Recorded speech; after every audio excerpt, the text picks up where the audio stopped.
ಕಾಶ್ಮೀರದ ಪಹಲ್ಗಾಮ್ನಲ್ಲಿ ಭಾರತೀಯ ಪ್ರವಾಸಿಗರ ನರಮೇಧದ ಕೇಸ್ ವಿಚಾರಕ್ಕೆ ಸಂಬಂಧಪಟ್ಟಂತೆ ಚೆನ್ನೈನಿಂದ ಲಂಕೆಗೆ ಹಾರಿದ್ರ ರಕ್ಕಸ ಉಗ್ರರು ಅನ್ನೋ ಪ್ರಶ್ನೆ ಈಗ ಮೂಡಿ ಬರ್ತಾ ಇದೆ. ಕೊಲಂಬೋ ಏರ್ಪೋರ್ಟ್ನಲ್ಲಿ ಗಂಭೀರವಾಗಿ ತಲಾಶ್ ಕೂಡ ನಡೆಸಲಾಗ್ತಾ ಇದೆ. ಹೀಗಾಗಿ ಗುಪ್ತಚರ ಇಲಾಖೆ ಉಗ್ರರ ಜಾಡನ್ನ ಹಿಡಿದು ಹೊರಟಿದೆ. ಜಲಮಾರ್ಗದ ಮೂಲಕ ಚೀನಾಗೆ ಪರಾರಿಯಾಗಿರುವ ಸಾಧ್ಯತೆ ಇದೆ ಉಗ್ರರು ಅನ್ನೋದರ ಕುರಿತಾಗಿ ಕೂಡ ಅನುಮಾನಗಳು ವ್ಯಕ್ತವಾಗಿರುವಂಥದ್ದು. ಜಲಮಾರ್ಗದ ಮೂಲಕ ಏನಾದರೂ ಎಸ್ಕೇಪ್ ಆಗಿಬಿಟ್ರಾ ಅನ್ನೋ ಸಾಕಷ್ಟು ಅನುಮಾನದ ಅಂದ್ರೆ ಎಲ್ಲ ಆಂಗಲ್ಗಳಲ್ಲೂ ಕೂಡ ಇಲ್ಲಿ ಯೋಚನೆ ಮಾಡಬೇಕಾಗುತ್ತೆ.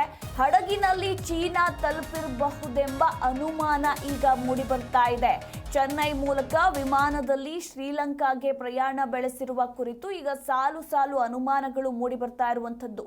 ಚೆನ್ನೈ ಮೂಲಕ ವಿಮಾನದಲ್ಲಿ ಉಗ್ರರು ಶ್ರೀಲಂಕಾಗೆ ಏನಾದರೂ ಪ್ರಯಾಣವನ್ನ ಬೆಳೆಸಿದ್ರಾ ಇತ್ತ?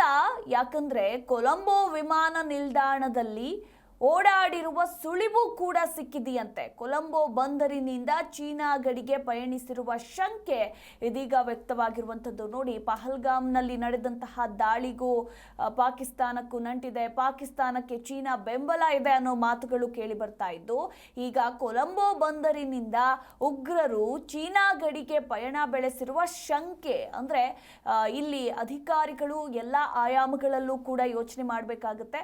ಸೊ ಹೀಗಾಗಿ ಈ ಒಂದು ಶಂಕೆ ಕೂಡ ವ್ಯಕ್ತವಾಗಿರುವಂಥದ್ದು. ಹೀಗಾಗಿ ಗುಪ್ತಚರ ಇಲಾಖೆ ಉಗ್ರರ ಜಾಡು ಹಿಡಿದು ಹೊರಟಿದೆ. ಕಾದು ನೋಡಬೇಕು ಇನ್ನು ಏನೆಲ್ಲ ಮಾಹಿತಿ ಲಭ್ಯವಾಗುತ್ತೆ.